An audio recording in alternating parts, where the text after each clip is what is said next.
లోకంలో పర్మనెంట్ లేదు. మనం కూడా ఇంతలో ఉండి అంతలో మాయమైపోయి ఆవిరి వంటిది మన జీవితం. ఎప్పుడు ఎప్పుడు ఈ దీపము ఆరిపోతుందో ఎవ్వరికీ తెలియదు. కానీ ఒక్కటి మన యొక్క ఆశ, మన యొక్క సంకల్పం, మన యొక్క కోరిక నెరవేర్చే వరకు ఈ యొక్క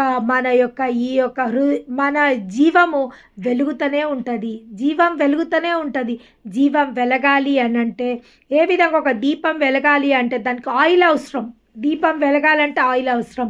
అదేవిధంగా మన ఈ బతుకు జీవుడు మనలో జీవించాలంటే మనకు కావాల్సింది ఒక ప్యాషన్, ఒక డిజైర్, ఒక సంకల్పం, ఒక ఉద్దేశం.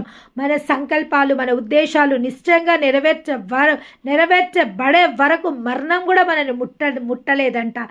దేవునికి మహిమ కలుగును గాక. మనకు కావాల్సింది ఆయన మాటని నెరవేర్చే హృదయము, ఆయనకు లోబడే హృదయము, ఆయన పరిశుద్ధతలో పాల్పంపులు పొందుకునే హృదయం. ఇవన్నీ